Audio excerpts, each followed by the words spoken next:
Welcome back to another episode of Grizzly True Crime. My name is Gisela K, and today we continue to look at the updates in the case of Kylen Schulte and Crystal Turner-Beck, the double homicide that occurred in Moab on August 14th, 2021. The latest update that we had last week was that this happened at 11:35 a.m. in broad daylight, a third of a mile away from the Whispering Oaks wedding venue.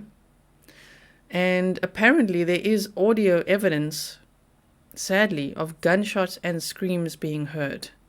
Cindy Sue Hunter, a friend of the family, was actually the person to find them. The police had not found them when they were reported as missing persons. Cindy Sue Hunter went out there, looked at a spot where they were actually in that area. They did like camping in that vicinity. They were living the van life. They had a van, a Kia Sorento, and a Harley. And Kylen worked at the Moonflower Co-op, if that sounds familiar to you. It is, because Gabby and Brian were last seen fighting outside of the Moonflower Co-op on August 12th. Of course, I know you're thinking what I'm thinking. Isn't it ironic that on August 12th, we have the body cam footage of Gabby and Brian? There was a fight outside of the Moonflower Co-op where Kylen Schulte worked. And Crystal Turner-Beck worked at a McDonald's in the area. And then on August 14th at 11:35 a.m., the day after, Brian he may have checked out that morning from the Bowen Motel. Kylen and Crystal end up being shot with a 9mm handgun and thrown into a very narrow creek. And then the campsite is left just like that. The bunny is still in the cage, their tent's still there, their car's still there. That is what Cindy Sue Hunter found. Now, Brian Laundrie was checked into the Bowen Motel, which was right across the street from the Moonflower Co-op, and he stayed there. Allegedly, he was checked in for 2 nights, so that would have been on the 12th and the 13th. You see what I'm saying with him checking out and then... Anyway, let me read you this statement from the FBI, because he has been cleared as a suspect, but I know that there's many of you Grizzlies, and I'm also, it's hard for me to believe that Brian Laundrie was not at all involved in these murders. It's an unsolved case. There's been some very dodgy suspects that have been investigated, and they've been cleared, just like Brian's been cleared. So I just hope at the end of the day that this case will be solved, that the families will get closure, that Kylen and Crystal can get the justice that they deserve. This was a very sad case of 2 women in love, living a great, humble life, just being callously taken out. So here's a statement that the FBI released saying, upon investigation, the FBI and Florida investigators have determined, based on electronic transmission evidence, that neither Petito nor Laundrie were involved in this case. I find it interesting that they say the FBI and Florida investigators, because, as we know, Brian Laundrie went home between the 17th and the 23rd of August. It's all very, very strange. So I'm just wondering if they have determined, based on electronic transmission evidence, that they were not involved in the case. We'll have to accept that for now. But Florida investigators also looked into this? Did Brian possibly go to Florida earlier? We don't know. We don't have physical proof. We haven't seen the tickets of how, Brian flew home. We don't know exactly why he went home, besides emptying out a storage locker. We don't know what Gabby Petito was doing during that time. So it's all still shrouded in mystery, and I'm hoping that with the Petitos filing a lawsuit against the Laundries, more information will be revealed.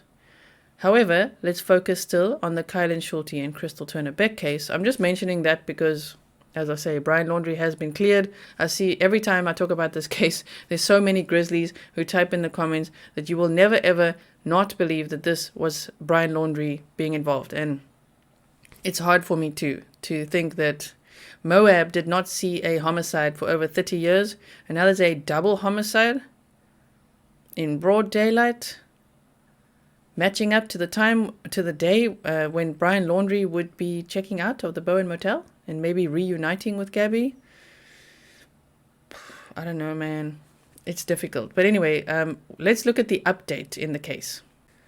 So Sean Paul Schulte, Kylen's father, has released the following statement on Facebook.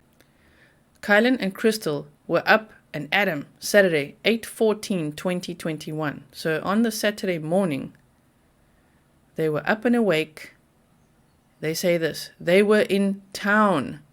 Kylen was on the front of the Harley, driving Little Cries on the back.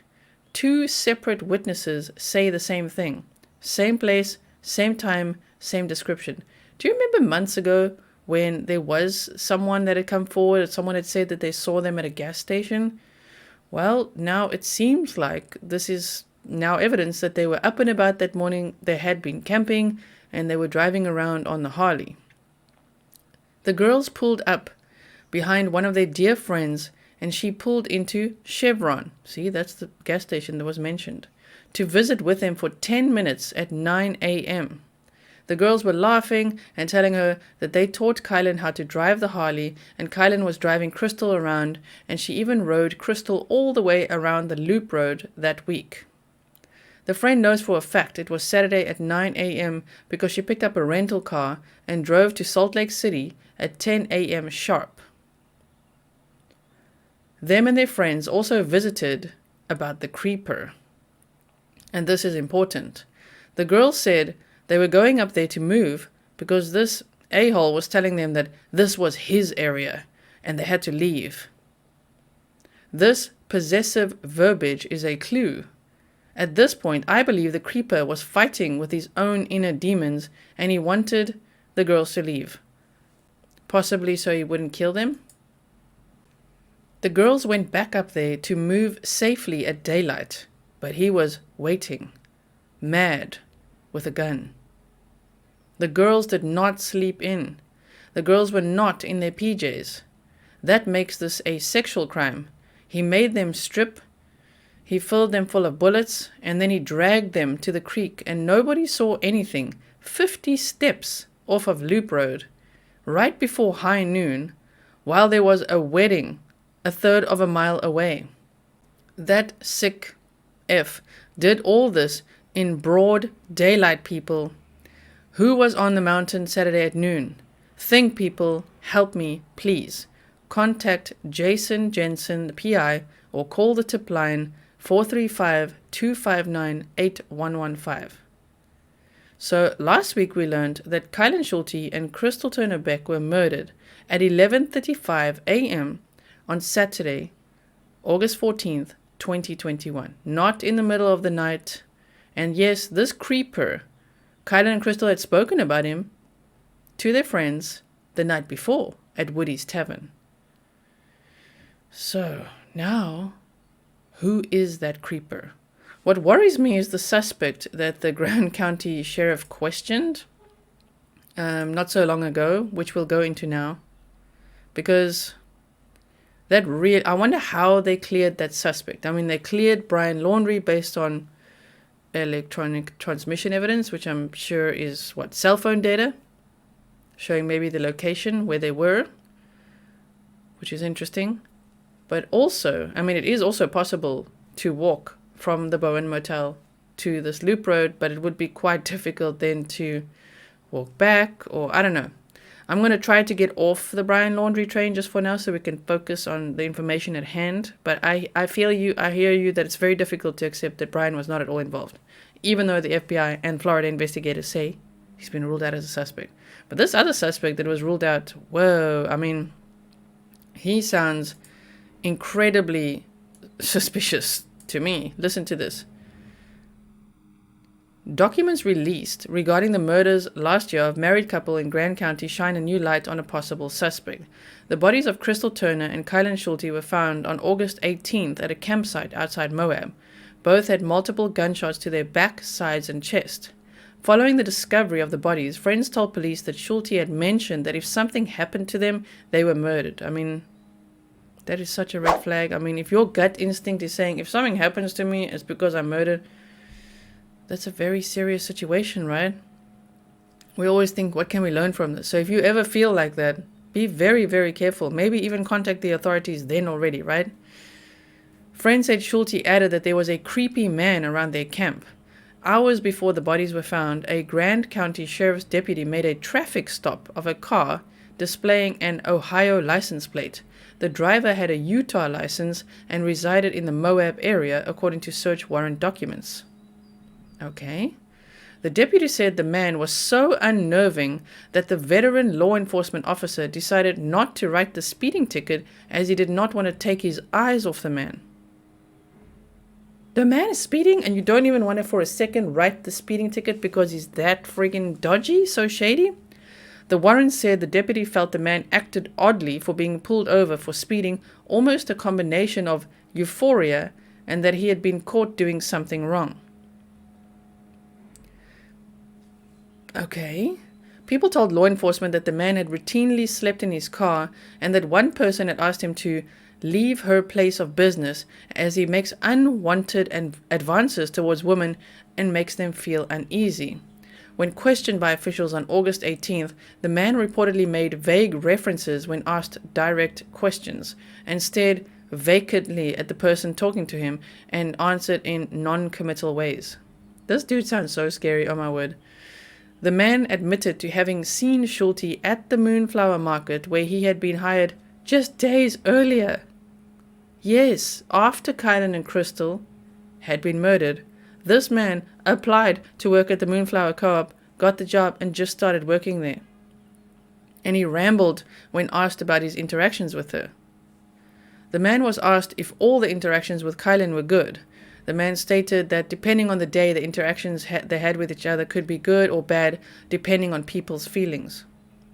I asked how he would react to being rejected or scorned, and the man rambled but essentially stated that he would just experience it.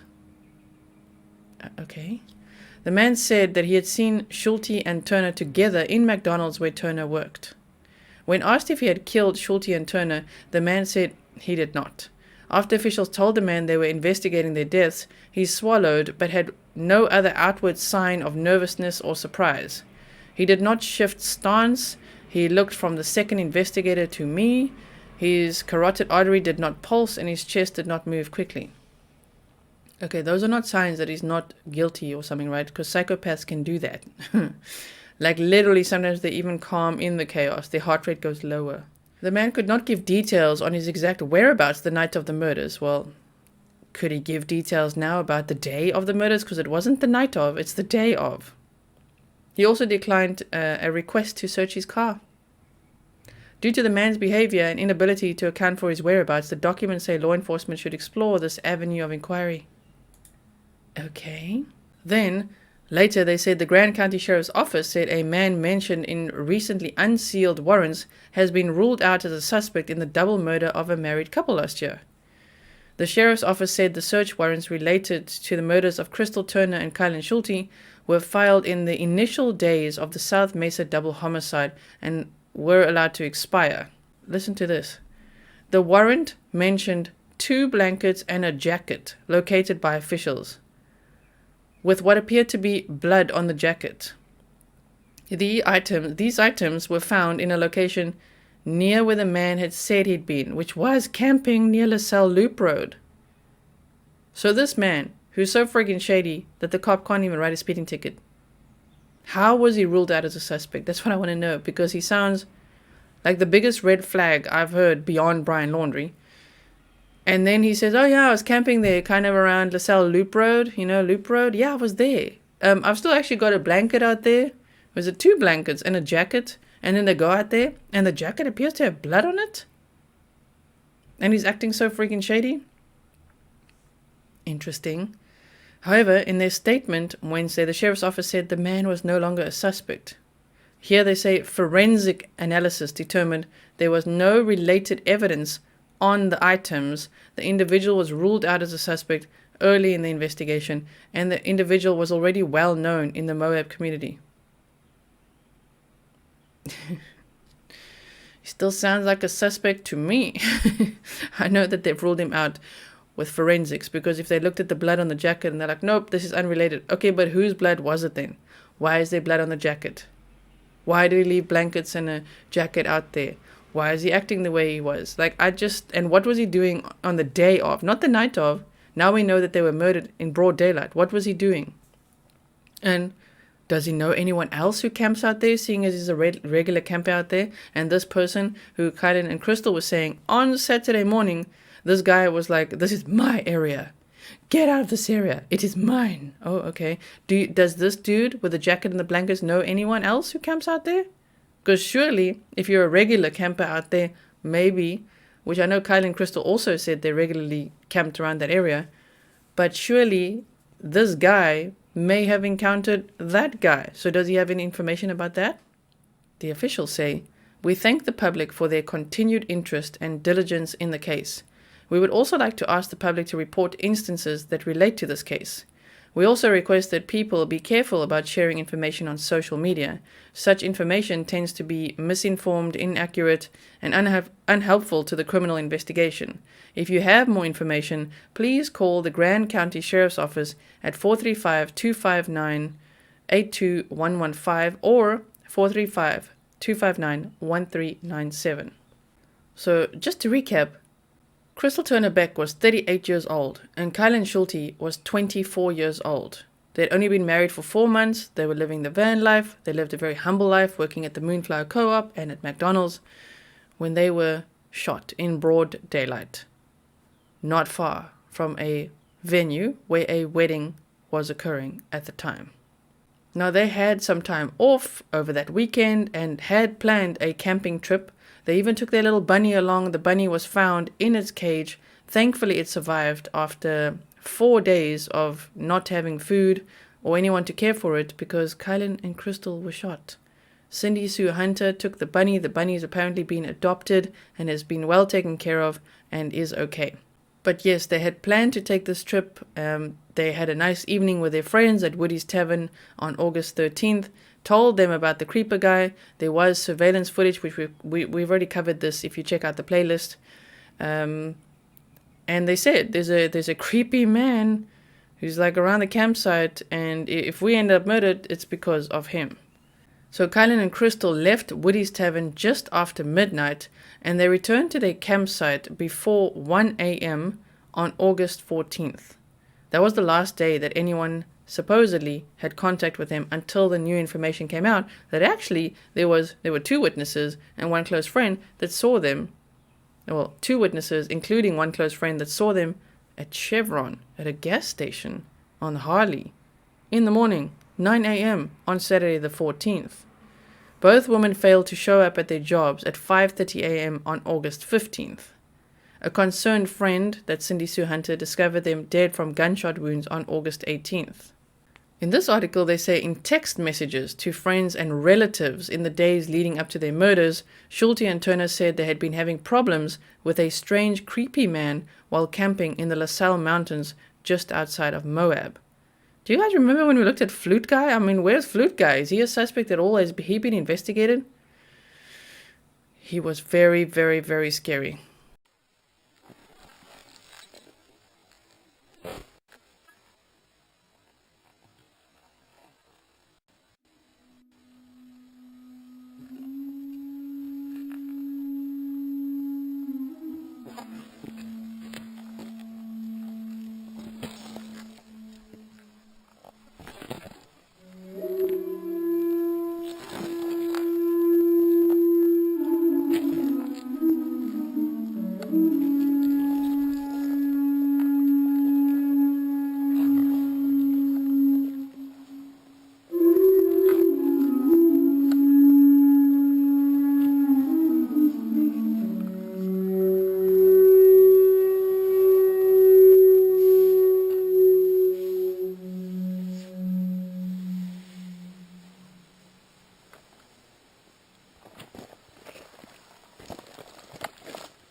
Now, both Kylen and Crystal's family members have set up GoFundMe pages, which I'll also link below if you want to show them some support.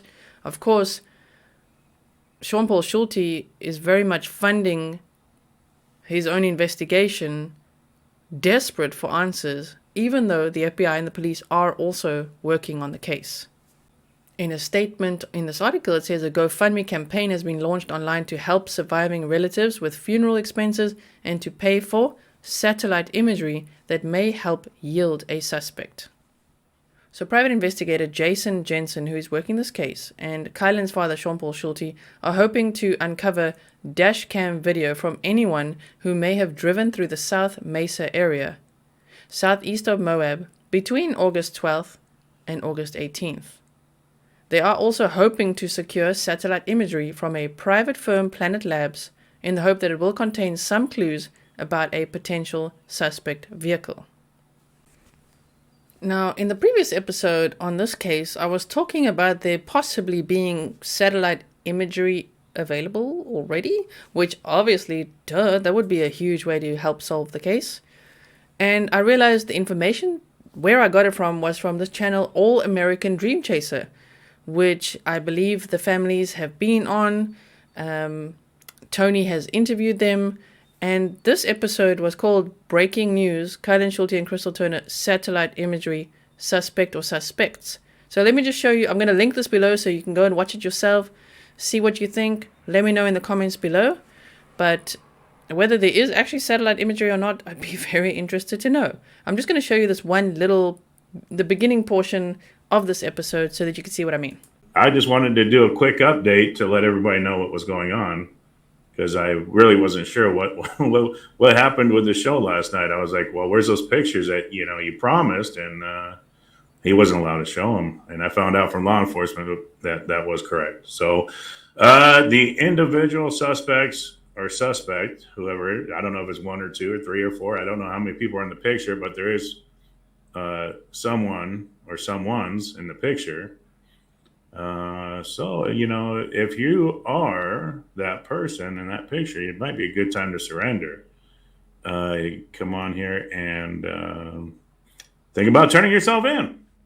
What we got now, before I go, and while I've done this map time extensively, I just wanted to show you one more time how very close they were to the Whispering Oaks Ranch, and just the area again, in case you're watching this for the first time and you were in the area and have any information to share. So the Whispering Oaks Ranch is right here, and this road called FR 4651 is where Kylen Schulte and Crystal Turner-Beck turned down, and they were camping around this area right here. So you can see how close that is. In fact, I mean, this sort of, it looks a bit deceiving. It looks far-ish, but it's less than a third of a mile away.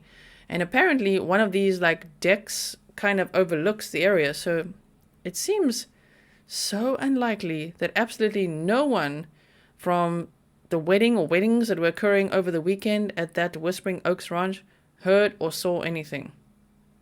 What if one of the suspects is one of the guests? How do we know? Or was blending in with a guest. Maybe the guest saw something suspicious. So, oh my word, if you are watching this and you were a guest at this wedding of August, on the weekend of August 13th, 14th, 15th, please, if you have any information, if you saw anything strange, contact the authorities. It might actually help. And just for those of you who don't know exactly where that is in relation to Moab, here is Moab right here, and this is where they had their van parked, and it's where they worked at the Moonflower Co-op and at McDonald's. And then they would travel up here to the Whispering Oaks Ranch. So if we just look at how far that is, if we go to the Moonflower Co-op like this, it is 23.5 miles to drive to the Whispering Oaks Ranch. So 40 minutes or so. And also earlier when I said it's not impossible to walk there, I mean, let's just see if we were to walk. You see, you could walk like that, and it's 21 miles. I mean, it's pretty damn far, but you just don't know if we were to consider someone like Brian Laundrie, who has been cleared as a suspect and is deceased, of course. oh, we just want this case to be solved. But however, if we were thinking, well, no one would walk this, I don't know, Brian Laundrie probably would. He walked all the way from, I mean, apparently from what we know with that timeline, from the campsite, across from the Spread Creek dispersed camping site, all along the Snake River to Coulter Bay Village, and then hitchhiked back to camp, and then drove Gabby's van home. So that was a far enough hike already. And we know he liked to hike barefoot and far and go into the Appalachian Mountains for weeks at a time. So you just never know. That's what I'm saying. However, he has been cleared as a suspect. So has the dodgy man with the bloody jacket and the 2 blankets that he left behind. That was found quite close to the campsite where Kylen and Crystal had set up and where they were murdered in broad daylight. Man. Makes me want to go to Moab and start asking questions. But Brian Enton went to Moab. Do you remember that? And he just said, no one's talking. No one wants to talk. It's such a small community. Of course, everyone's kind of shell-shocked. A lot happened in Moab in August of 2021. My word. And so they're just not saying anything. I just honestly hope that there will be justice for Kylen and Crystal. 2 beautiful women lost in the most senseless crime. I do think it could be a hate crime. They were 2 same-sex partners. They'd just been married. I don't know. Maybe there was someone in the community or some stranger living there in his car perhaps, or camping out there all the time, who just didn't like that.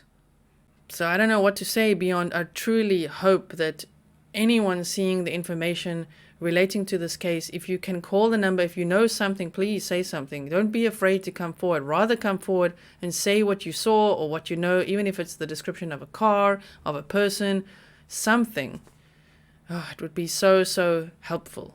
I'll put all the numbers below and all the information so that it's easy for you to just find and contact. Of course, if you just look at the Kylen Schulte and Crystal Turner-Beck Facebook page, then Sean Paul Schulte is running.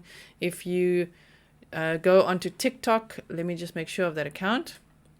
So if you go onto TikTok, I would highly recommend following XXJaneDoe XX22 because there is a lot of information and very beautiful compilations made of their pictures and videos as well on that account. And of course, if you are over there on TikTok, then follow me too, Grizzly True Crime. I post here and there on there. So again, condolences to the family members of Kylen Schulte and Crystal Turner-Beck. Their case is absolutely heartbreaking. I truly hope that you will get answers soon. I truly hope for justice for Kylen and Crystal, and we will do our best to continue to keep this case in the spotlight, to keep shining a light on this case, to keep the information going out there. If you guys want to tweet as well, you can share this episode. You can either, I showed you the other day how to share a clip. So you could either share a clip on Twitter, on LinkedIn, on Reddit. We've got a Grizzly True Crime Reddit now as well. So if you want to share a clip, or if you just want to click share the episode, and then we can all retweet it just to get it out there. Remember to tag Brian Enton and whoever else you want to, that you think would be appropriate to get all the information out. But let's keep this case alive. Let's keep our eye on the developments in the case, and let's absolutely hope for justice for Kylen and Crystal. Thank you so much for watching, and I'll see you in the next one.